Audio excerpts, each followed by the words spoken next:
ওই দিন এত রোদ ছিল যে কুচু একদম তাকাতে পারছিল না, তোমরা দেখেই বুঝতে পারছো ওর এক্সপ্রেশনটা খুবই বিরক্তকর লাগছিল ওর কাছে।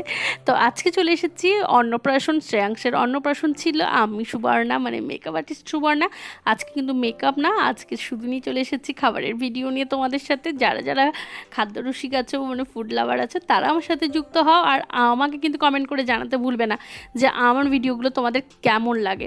এটা কিন্তু একদম ভুলবে না। খারাপ লাগলেও অবশ্যই কমেন্ট করে জানাও, আমি কিন্তু ওটাকে পরবর্তী ভিডিওতে ঠিক করার চেষ্টা করব। কেন কোনো মানুষ পারফেক্ট হয় না, আর পারফেক্টভাবে কোনো কাজ করতে পারে না। পরে পরে কিন্তু চেষ্টা করলে অনেকটাই ঠিক করা যায়। তো আজকের মেনুতে কি কি ছিল তোমরা কিন্তু দেখতেই পাচ্ছ। আজকে ফার্স্টেই চলে এসেছিল ফ্রাইড রাইস। আর এই ফ্রাইড রাইসটা না, আমার এতদিন যত জায়গায় ফ্রাইড রাইস খেয়েছি, এটা কিন্তু আমার বেস্ট লেগেছে। এত ভালো খেতে হয়েছিল যে, মানে ওর প্রত্যেকটা জিনিস না একদম মেজারমেন্টে ছিল, মানে নুন চিনি থেকে শুরু করে যা, মানে মিষ্টি থেকে সব কিছুটাই খুবই ভালো খেতে হয়েছিল। এরপরে চলে এসেছিলো কাটলেট, ফিশ কাটলেটটা একটু সাইজে ছোটো ছিল, কাটলেটের মতো লাগছিল না, বাট মেনু কার্ডে যেটা লেখা ছিল সেটাই আমি তোমাদের সাথে শেয়ার করলাম।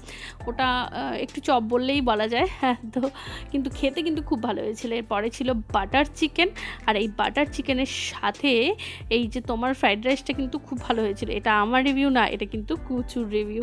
কুচু তো বাটার চিকেন খাচ্ছিল, তো ওর কিন্তু খুব ভালো লেগেছে। ও তো একদম 10 on 10 দিয়ে দিয়েছে। তো আর এই ফ্রাইড রাইসটা তোমরা দেখো খুব সুন্দরভাবে ড্রাই ফ্রুটস থেকে শুরু করে এমনি ফ্রুটসও ইউজ করা হয়েছিল।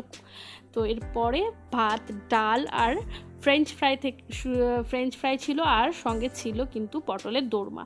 এগুলো অল্প অল্প খেয়েই তোমরা দেখো কেন আমি একটু অল্প করে খেয়েছিলাম, কারণ চলে এসেছিল চিংড়ি 11টা না 3টে চিংড়ি নিয়েছিলাম। আর সঙ্গে দই মাছ কিন্তু একটা নেইনি, দুটো দই মাছ নিয়েছি। আর এই দই মাছ খাওয়ার চক্করে ফুটেজ নিতে ভুলে গেছি, এটা আমার ভুল ছিল। যাই হোক, এরপরে ছিল মাটন। আর আজকে মাটন কিন্তু শো স্টপার ছিল না, ছিল এই পায়েসটা এত দুর্ধর্ষ হয়েছিল। যত দুধ ছিল, গার্ডেন্স মিল্ক ছিল যেন দিয়েছে, আর ক্ষীরের মতো মনে হচ্ছিল যেন ক্ষীর খাচ্ছিলাম। আর সত্যি আজকের দিনটা সার্থক হয়েছে, কারণ অন্নপ্রাশনে যদি পায়েসই ভালো না হয় তো পুরোটা যেন মাটি হয়ে যায়, কিন্তু এটাতে একদম 10 on 10। তো সব কিছু খাওয়া শেষ করে চলেছিলাম আমরা একদম আইসক্রিমের পথে, কারণ এত গরম ছিল, বাপরে বাপ।